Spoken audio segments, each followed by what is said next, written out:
You're listening to The Kylo Show, the podcast where we talk about how to keep your love on no matter what and why whole healthy families are going to save the world. And it starts right now.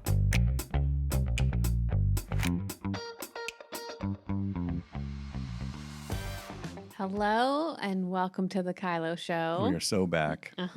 We don't have our friend with us this time. She's not with us today. But wasn't she amazing? She's amazing. She's... Yeah, we tried to tell you. I know. I know. It's the best ever. Those last two may have been your favorite. Yeah. And I wouldn't be upset about that because Wait till you see the E-Core. Yeah. The challenge that's happening with her. Yeah. Oh, man, guys, you're going to want to jump in on that. Yeah. She's that good, as you've heard. She's so great. It just goes on and on and on. I know. It was 2 sessions. It's like It wasn't enough. not even. It was even talking with her about what she's going to do, and before she settled on it, she was talking to us in a Zoom call, and I'm like, do some of that. Just do something, and we'll be good. Mm-hmm. So, it's pretty amazing when you meet somebody that's really gifted and anointed. She's so smart. She is. She's just so smart. She's so smart. Yeah. I loved the she talked about the kind of divine encounter with being at Bethel and coming there and getting to blend kind of the spiritual with the clinical, finding sozo and even the practicality and breakdown of things that you have taught her. It was just fun to hear that story. And the integration of everything that has helped her be so successful in what she does. Yeah. I didn't know much of that. I just knew she was around. I didn't really know when and where she came from exactly. And so I got to know her a lot better this trip. Yeah, I've seen her at various places. Obviously, her time at Bethel, I was there that stretch. But popping around the world, and she would just show up at a conference I was doing, or I would be somewhere where she was living at the time. She randomly just kind of goes to different cities, and she was just in LA for a season. Yeah. For whatever reason, she was there during the shutdown. She was there. Like, seriously, LA? Chicago's her home, but it was very, very fun.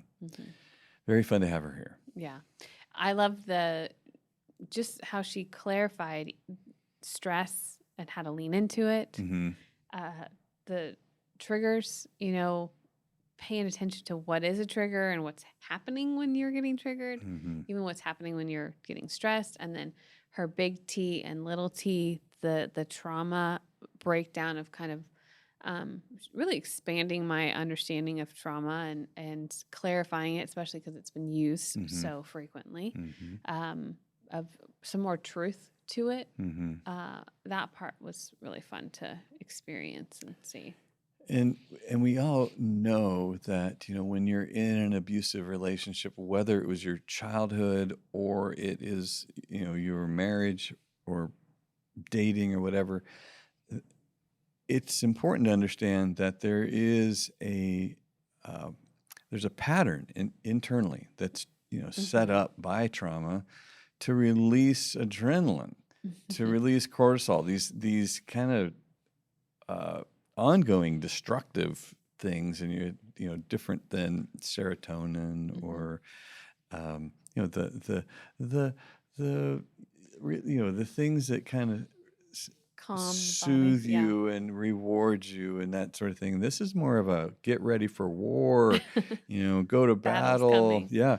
And when that feels like your experience of connection and love, and you go throw a cortisol bomb into your situation, if you don't know you're doing that, if you don't know you're addicted to that stuff, then you do not understand why the devil has so much destruction power in your life. Yeah.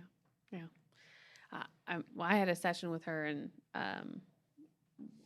she talks about this in the course, but really your body, how connected your body is to you, and you're disconnected to your body, and really becoming body, soul, and spirit, and connecting to your body and how much your body loves you. I have taken away that one piece, and and my awareness of my body, which I like to think I'm a pretty aware person. I'm trying. I'm always growing. I know when I'm getting myself in trouble, but it's always after. Like, it's always after. I'm really good at the apologizing. That's so. And I've gotten better at it's going that way. What are you going to do about it? But I didn't ever bring the body piece into it like I have from hearing her. The physical cues. Yeah. And so I caught myself in a few meetings, had one not very long ago, and I almost laughed out loud, which would have been a horrible time to laugh because it was not a good conversation. It was a really rough conversation.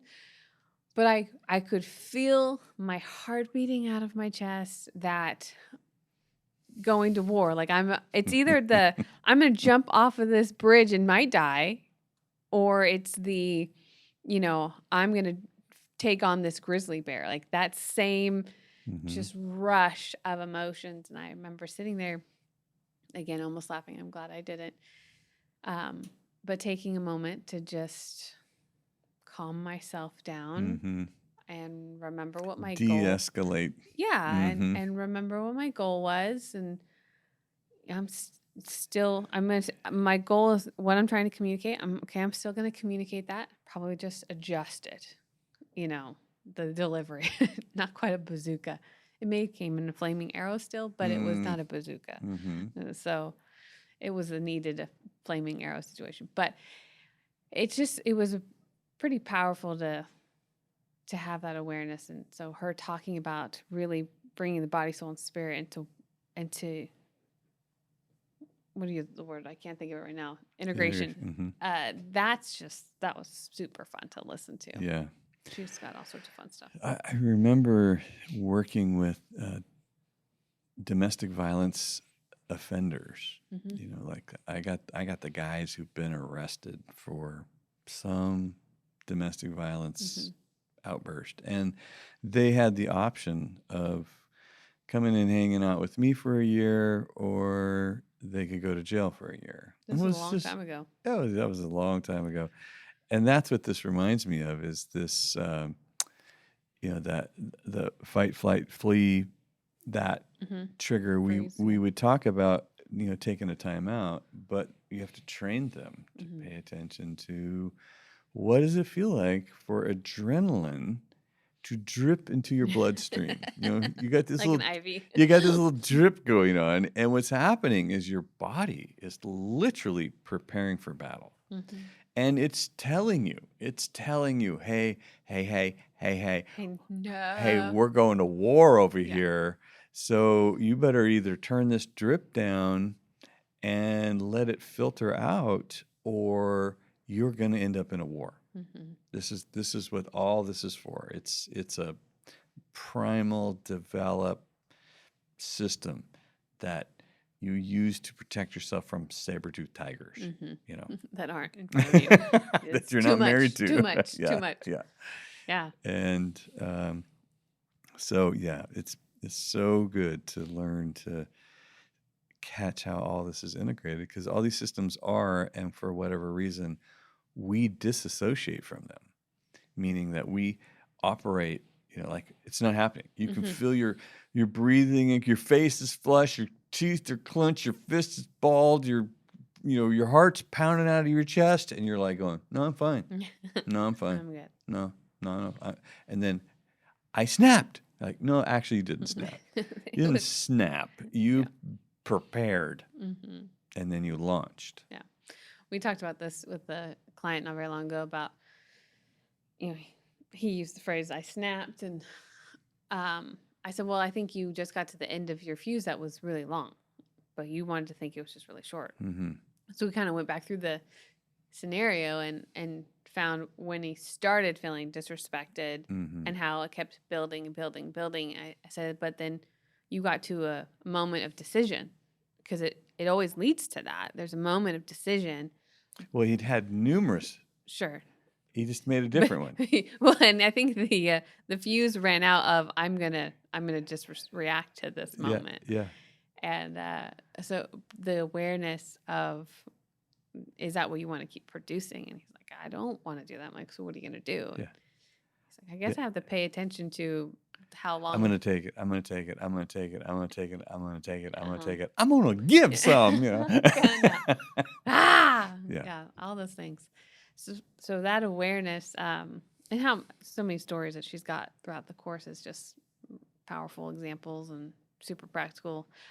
The part that I definitely felt convicted of was fight, flight, or freeze, or the checkout that happens. And I think it's safe to say that the world, in a lot of senses, has chosen to check out the last 2 years because we've all had this shared experience of stress and trauma.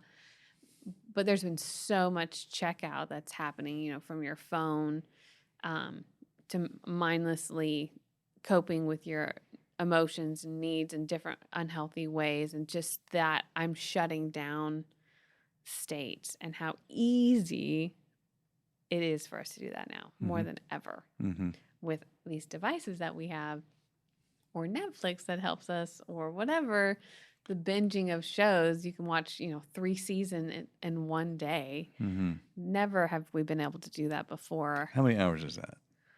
Depends on what kind of show you're watching. Some of them are 30 minutes, some of them are an hour. And then the seasons depends on, some seasons are, 12 episodes. Some seasons are 8. I mean, it's way too much hours. Yeah. I don't even know. I mean, you're all over. Depends on what you're watching, but it is all day. It's probably sun up to sundown. I think I've watched one series since 24. Like a series of a show? Yeah. Like but not in one day. Series. Well, that's my problem. See, my problem. I'm an addict. I'm a series addict. I can't handle those shows. I can't watch just. Oh, we watched the bakery one. The girl with the British baker thing. We watched that, and your mom say, "Hey, this is a new show. I want to watch." I go, "Sure, okay." So she turns it on. She's asleep in the second one. I'm on the second season by the next morning. Yes. So again, depends on what show you're watching. So 30 minutes to an hour. I can't do this. It could be a 12-hour day that you're just watching TV. Oh gosh. Close. Check out. That is a checkout. That's a serious. And then if you have anything that requires your attention that you're not giving it, but just how easy in the stress of something to move towards the checkout versus using it to help move you forward. And her just going through all of that was fun. It was a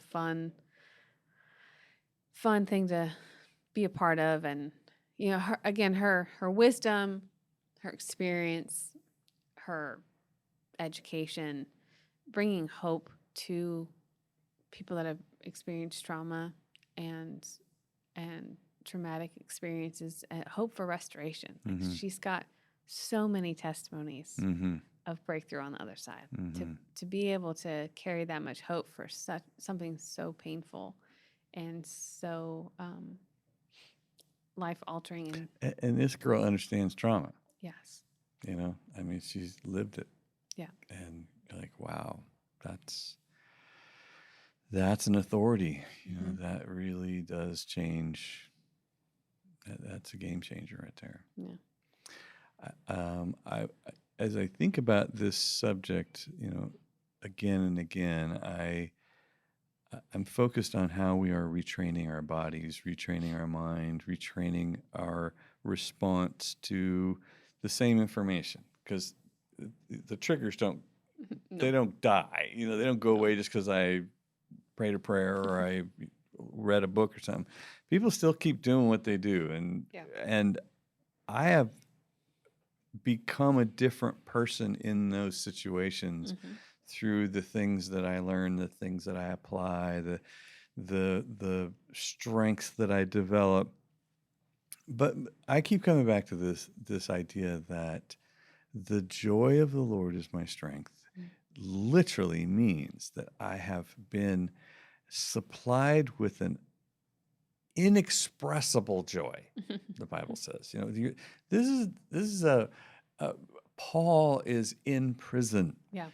He's in prison. I would imagine that they beat him before they put him in there just to tenderize him a little bit, And these guys are just whatever, They have their they're own trauma. unaccountable, and they're just, so they throw a guy in a cistern, an old well, essentially, or old water basin, and you're in there, and he's writing to the Philippians, and he says, rejoice.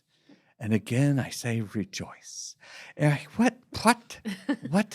And what he's demonstrating, what he's putting on display is that the overriding governor of your brain is in your joy center.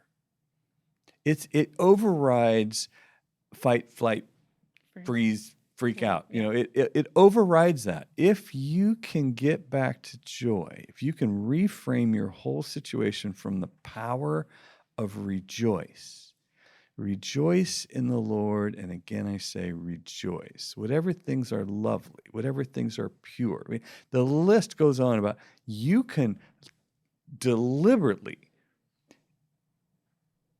point your brain to godliness, to mature love that casts out fear.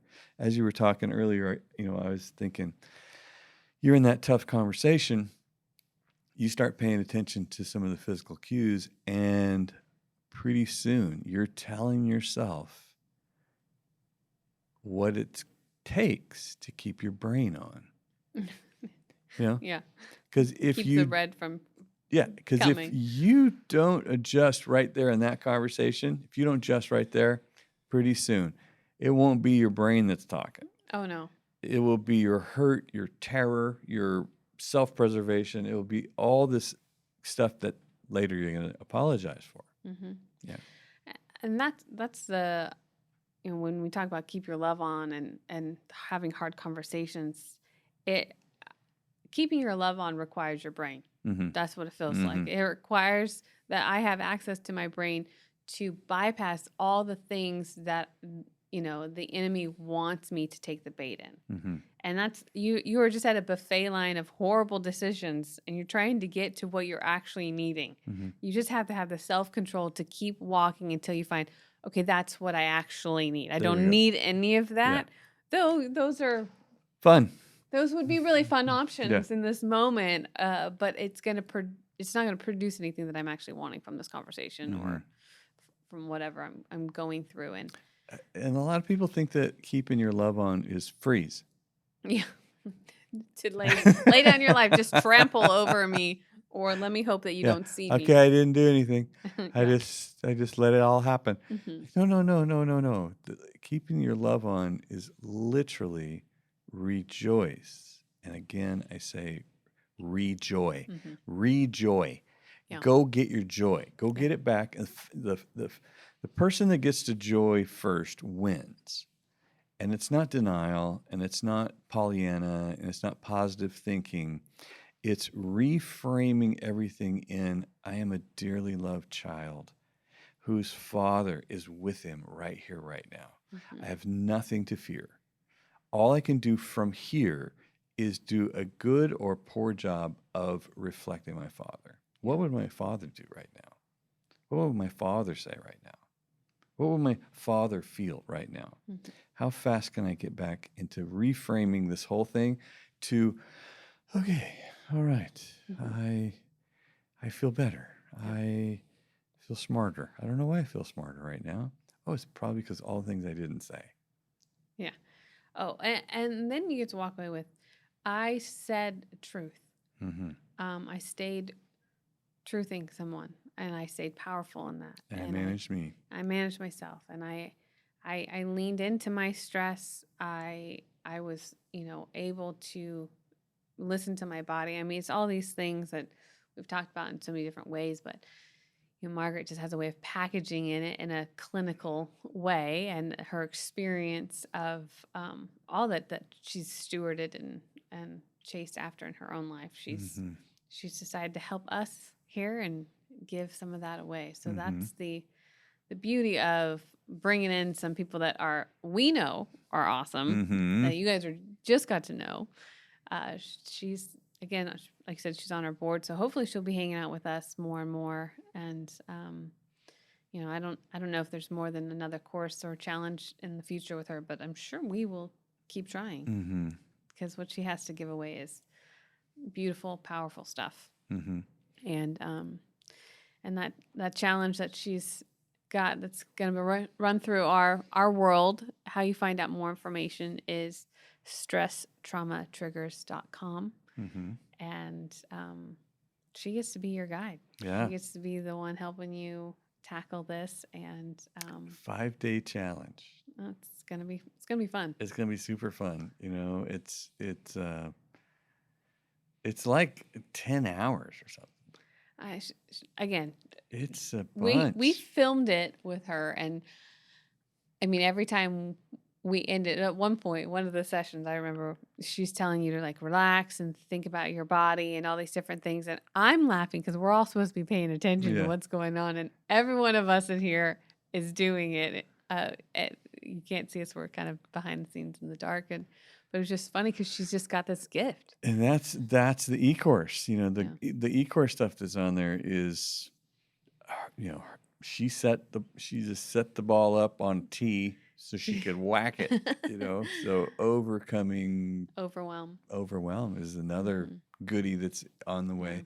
The challenge that's coming up is 5 consecutive days. It's just going to be more of what you heard from the show. It's going to be glorious, So tell somebody tell somebody email them to somehow say, hey, you got to go check this out because it is going to be fantastic. It's going to be lots of fun. So you'll get all that information at stresstraumatriggers.com. Yep. That's where you want to go, and you'll get everything you need to know. So if you're interested in learning or growing, I would definitely encourage you to go check that out.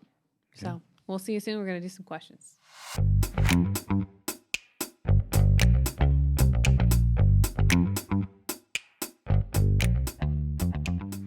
All right. Well, we're going to jump into our questions. And if you have a question or a testimony, make sure you go to thekyloshow.com to give us that, and you get to record it. Speak to the pipe. It's very fun. All right. Well, our first question comes to us from Anne. Hi, my name is Anne. I'm a huge fan. I've taken the Kylo and the low cop class twice. And thank you for what you do. I love your show. In my marriage of 22 years, I have dealt with a lot of negativity, blaming, excuses, irresponsibility, and chaos when I ask for change. I've had to do a lot of growing in my faith and with the Lord, especially connecting and how I value and see myself through God's eyes. For many years, I believed what my husband said about me. My husband repeatedly asks me why I won't leave him. Am I dealing with someone who thinks they are a victim? If so, what steps can I take for myself and for my kids? Thank you. Well, Anne, I think probably the first question you need to ask yourself is, why would he change? And I think the answer is that he's not going to. So what are you going to do? What are you going to do that's different than you've ever done before? Because arguing and pleading and just making it where he's so powerful in this whole situation where you just keep adjusting, but nothing about the relationship changes, meaning that he still has access to 100% of what he had before. And I would challenge you to set out there's a boundary that says, hey, you know what? When you decide that you need to be married, or when you decide you want to be married to me, let's talk. But until then, I'll be over here. I'll be over here protecting the quality of my my life because you are a pet rattlesnake at this point. And I don't have any pet rattlesnakes. So if you decided that that's what you're going to do is basically just every once in a while just bite me and fill me full of venom till I can get out of bed again, why would you do that, Ann? Why would you do that? Yeah. And set it out there a little more dependent on your changing the relationship than him changing the relationship. Because if he's a victim or he's a whatever, none of that really matters, even if you figure it out. If he's a clinical narcissist or he's a whatever, you are not. You can label him, but it doesn't change your dynamic. It doesn't change your relationship. Your decisions are what's going to change your relationship. And if he wants to be married to you and he wants to, then require something from the guy. But keep going with what you got going, and he's going to keep giving you what he's going to keep giving you. Yeah. It does seem like when there's a search for if I can diagnose or label, there might be more grace or understanding, and in that might create change. But it's the what are you going to do? What are you prepared to do? Yes. It's a And Chicago way. Yeah, I don't know that movie reference, but it's Sean Connery. He's this old guy that used to play I James know who Bond. he Yeah, is, okay, yeah. okay. I'm assuming that they've had intervention from somebody that they're both accountable to, a counselor, a pastor, somebody. I'm assuming they've gone through all of that. But this is a question and a context that people live in for 20 plus years, this dynamic of, I can't get you to change. Yeah. I can't get you to change. I've done all these things and I can't get you to change. And and as long as you preserve that context, you're right. You can't get them to change. So why would they? They will change because you change. Now, it doesn't mean they'll change the way you want them to go. That doesn't mean that. Yeah. It just means that you're going to change your relationship because you stop participating in the crazy. Yeah. The day you stop participating in the crazy is the day your crazy relationship changes. I had a conversation with a young adult in a relationship with someone that wasn't going very well. They were expressing needs, they weren't hearing them. They were asking for adjustment, trying to almost plead with them of these adjustments. And this young adult finally got to, I don't want to feel responsible for you to change, because that's what I keep coming back to, is it's going to be my job to change you, and I can't. And that's where this is going. And I said, yeah, that doesn't sound like a fun job. And so thankfully, they're dating, so it's at much less high stakes because they're not married or have a family. But, these things happen usually sooner than 20 years. Sometimes it takes us 20 years before we're done with living in that level of dysfunction or chaos before deciding to require something. And I that's what I'm hearing you say, is that there has to be something with what are you going to do that creates a real boundary. Because we have demanders and accommodators, and they usually marry each other. Yep. And so the demanders are super comfortable making demands and less comfortable making accommodations. Yep. And then the accommodators are super comfortable accommodating the demands of the demander and super uncomfortable making demands and holding the other person accountable. The blending of those two is really two powerful people meeting the needs of each other and the needs of their situation, their family, their environment. That's the progress. If that's not progressing, then it's going to be dysfunctional and it's going to be super lopsided. Yeah. Well, Ann, keep pressing in and stay powerful. Yeah. And I would be rallying around your community as best you can. And hopefully you've had all those conversations leading up to it already. All right. Our next question comes to us from Valerie. Hi, my name is Valerie, and I have a question concerning my mom. Our relationship has been really unhealthy for years and years, and she tends to be a little narcissistic and always looking out for number one. And I recently have moved out of her house and decided it's time to lay down some boundaries, starting with asking her to keep her space for me while I think about next steps. But she hasn't respected that request and continues to show up at my house.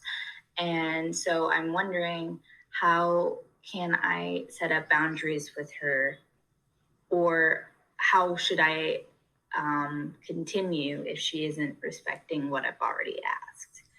Thank you.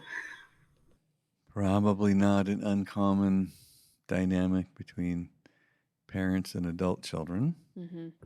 Once adult children figure out that they can create space effectively, that is generally the time that the parent starts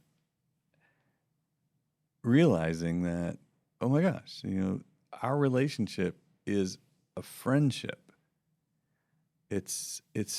It requires two people doing the work. And how many friends do I have that I have to have? 0. Yeah. And that's a tough one. I would just say to Valerie that most likely you and your mom have a different need for resolution.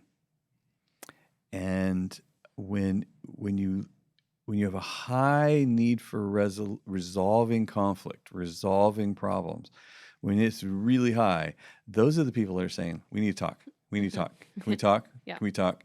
Okay, when are we going to talk? Okay, I need to talk right now. Let's just solve this right here, right now. And the people with a really low need to resolve conflict will say, can we talk later, like in 2047? And there's just such a different ability to live in unresolved conflict. So I would start with that. I would just start with, hey, does your mom have a really high need to resolve problems, conflicts? And do you have a really low need for that? Because if you say something like, I set a limit, I set a boundary with my mom around so that I could take some time. Well, how many years is that time? Yeah. Because this feels like rejection the whole time. It feels like rejection and punishment. So think of it like, okay, I have decided that for a period of time, I'm going to drip acid into my mother's eyeball.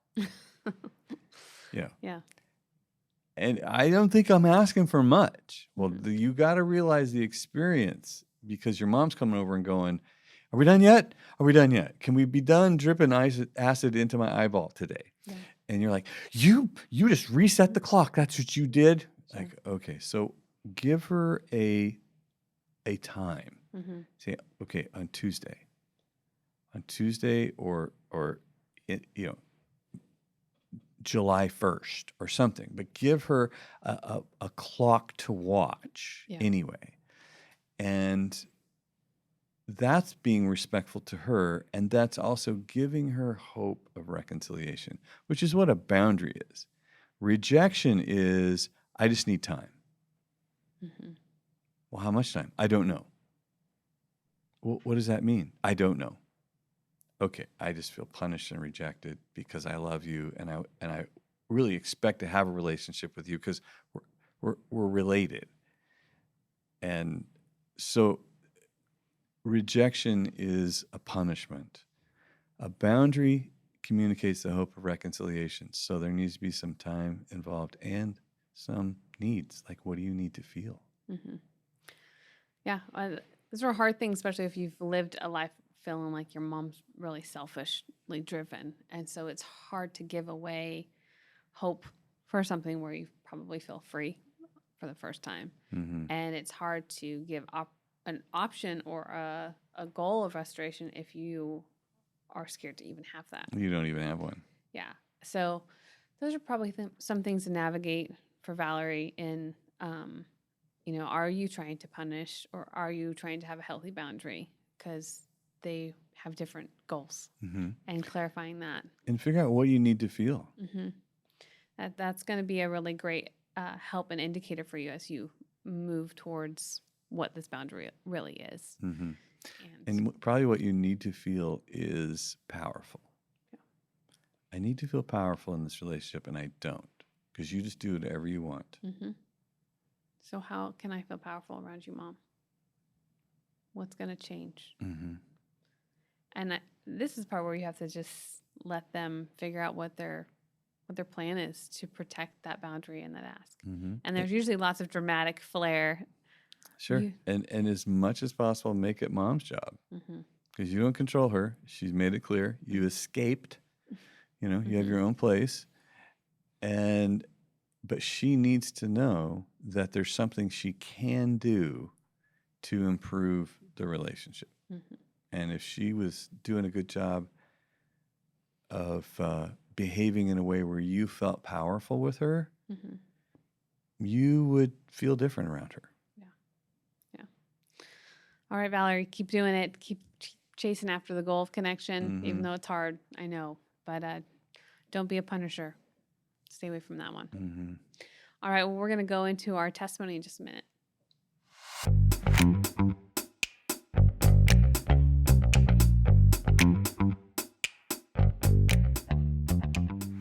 All right, well, our testimony for today comes to us from Amy.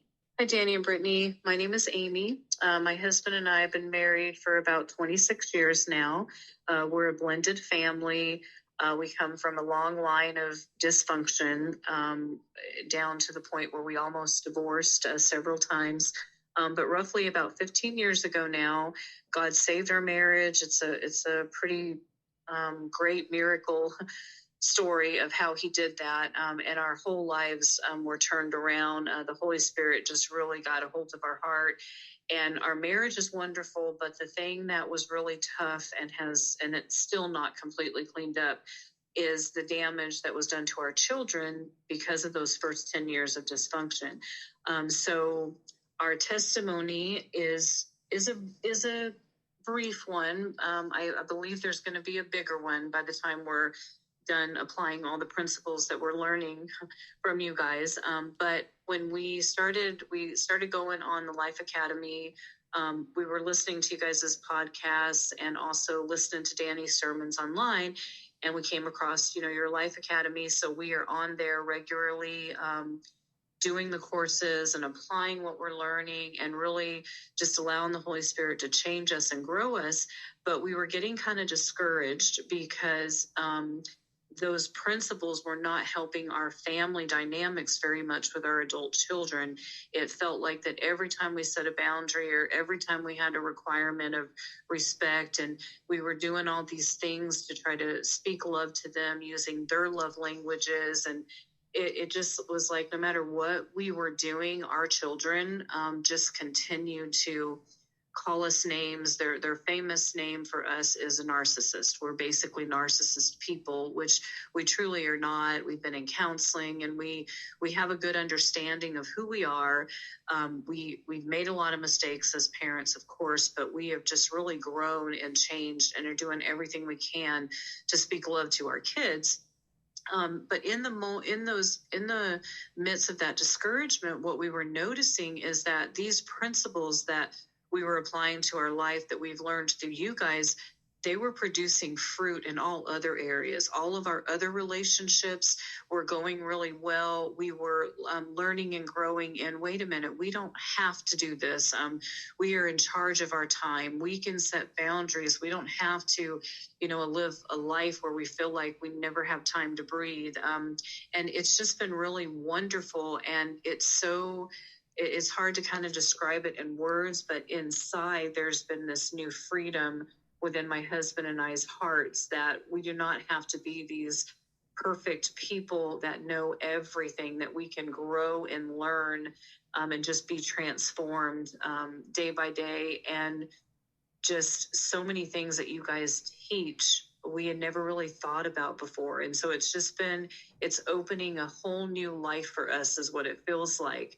And we are just looking forward to the day that I'll be able to call up and I'll be able to say, hey, you know what, all of our children are doing good and we have a close relationship with them. So I just wanted to share that little testimony that we're still working hard and we're going after it with our kids because we truly want a healthy relationship with them, and that the things that we're seeing, even though our heart's desire is to see them with our own children, seeing them in all the other areas of our life, the way that your principles really do help people and help us, has just been a beautiful thing. So we thank you guys for all the hard work that you do. We really appreciate all that you guys bring to help families. And that's really my testimony, is just thanking you guys for all the areas that we do see the changes and the fruit from applying the principles that you guys teach. So thank you very much. Beautiful. It's a mom with some hope in her voice. That's a lot of work being a mom. It's a lot of work being a dad, you know. Yeah. But yeah, these people that you pour your life into, you don't control them. Mm-hmm. And it's probably the toughest lesson in life. Yeah. Well, I mean, she's seeing the fruit in all different other ways. Mm-hmm. And so she's clinging to, all right, I'm going to anchor myself in the Lord and I'm going to keep going. Because on the other side of this, I want to make sure I did a really good job. Yeah. And that's what I hear her saying. Yeah. Is on the other side of this, you know, I love this. Part 2 is coming. I know. When your kids are little, you know, and they don't get their way and you're the obstacle between them and M&M's for dinner. And they go, poo-poo head, you're a poo-poo head. You're like, yeah, it's never goes away, really. Yeah. I mean, people try to manipulate each other to get what they want. And it's, corporations do it, you know, the medical professionals do it. I mean, people you would never expect do it. Mm-hmm. So it doesn't really go away that if I can get you to do something that I want done, that's what I'll be doing. Yeah. So if you lose sight of the value of connection and respect and honor and relationships and love, then you're going to experience some pretty crazy things. Then it's gonna be hard. What are you going to do with you? Yep. I was talking to my sister-in-law who just had a baby for the first time, and she was texting me because she's sleep training. And she asked me, does it get easier? I laughed. I said, no, this is as easy as you're going to have it. It's right here, this newborn baby. She goes, my heart is already just mush. I'm like, yep, it keeps staying mush no matter. I mean, I don't have adult kids. She's almost there, but your heart just keeps staying mush towards these kids, and the hope of being connected and having a healthy relationship, I think, is on every parent's desire of what I'm moving towards, you know. So keep going, Amy. Keep fighting for that. Yep. Keep doing what you're doing. And we'll be praying for a radical encounter of the Lord's love and truth to break down that whatever seems to be, whether it's M&M's for dinner or a lie that took root. Praying that it is uprooted and that connection gets to rule through all your relationships. Yeah. Well, thanks so much for sharing with us, Amy, and everyone else that's given us testimonies and questions. We do love it, and it's fun to hear the extension of what we're doing in families, because that's what we're fighting for here. That's it. Whole healthy families. Yeah. Saving the world. That's what we're chasing after. There we go. All right. Well, thank you so much for joining us on the Kylo Show, and we will see you next time. Thanks for listening. Never miss an episode of the Kylo Show by subscribing to Apple Podcasts, Spotify, or watch us on the Loving on Purpose YouTube channel. Don't forget to submit your questions and testimonies to thekyloshow.com. The Kylo Show is produced by Ali Armerding, co-produced by Ashley Beck and Anna Hill, sound engineered and edited by Taylor Silk, and show promoter Christian Zamora. Don't forget, whole healthy families gonna save the world.